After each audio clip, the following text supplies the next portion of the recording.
Hey everybody, welcome back. It is time to start working on Project Betty White again.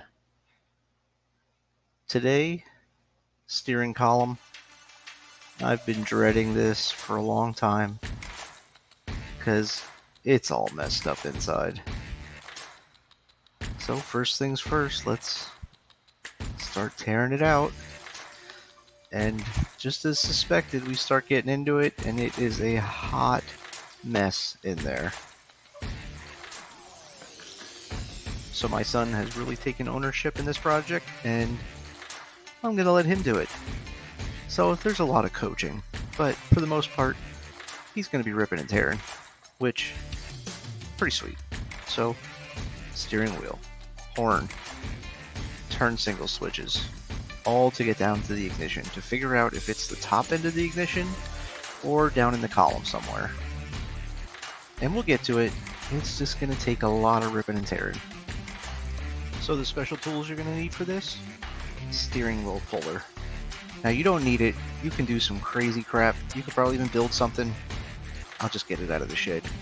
And basically you're just trying to compress the outer spring to push down to get a snap ring out, and then you can access the turn signals and all of those fun white plastic 30-year-old pieces of crap that are stuck in there.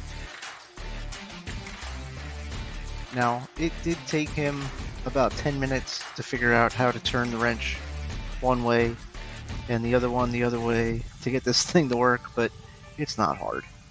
And I'm pretty sure if you don't have one of these, you can rent it from your local O'Reilly's or AutoZone, whatever you got near you. These are typically something that they would rent. But if you don't, Harbor Freight for the win. And, try to hit it when they're having a sale. You can get these things for a couple bucks if you hit the right sale. Now that snap ring, it is no joke to get that out. But 2 screwdrivers, screwdriver, needle nose, whatever, it comes out. It's not the end of the world. And then when you unscrew that steering wheel puller, the world of everything is behind there. Now if nothing's broke, no big deal. It's going to come apart, be kind of easy. There's a couple little pieces here and there, and there's some other really good YouTube videos about them. Mine was actually missing some of those little fun pieces. So, yay. Can't wait to figure out how I'm going to fix that. But anyway, we are trying to access the screws that hold the ignition in.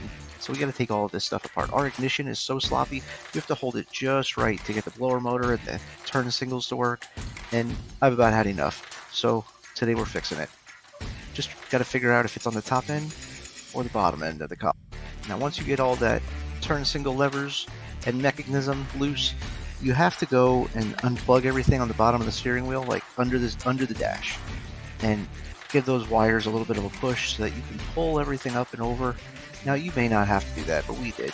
And then you could access all of the bolts underneath that to take the ignition out. Now, this is the part we find out that it is not our ignition, not where the key goes in.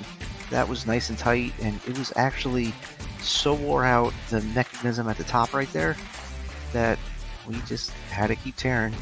Before you know it, we're starting to take the column apart on the other side of the firewall so that we can totally remove it, because we found all kinds of burnt wires, and the gearing at the bottom of the column was so sloppy. That's where all of our ignition problems were. So on the inside, that bottom piece of trim panel has to come off, obviously. That gives you access to the 2 studs that are right like where your knees are. You run them down, and then there are 2 bolts that hold the bottom of the column to the firewall. Then you got to go on the outside so that you can remove the pinch sleeve bolt in between the steering shaft and the bottom of the steering column that protrudes out of the firewall. Now that one bolt, you're going to need to take the air filter box apart, and all of that hose work that is connected to the air filter box. There's only 3 bolts in the air filter box. It's no big deal.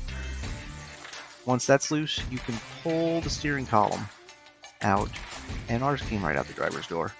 It wasn't very hard to get to this point, but there's a lot of shit you got to do. I mean, just look at this mess underneath the dash once you get this thing apart. What a pain.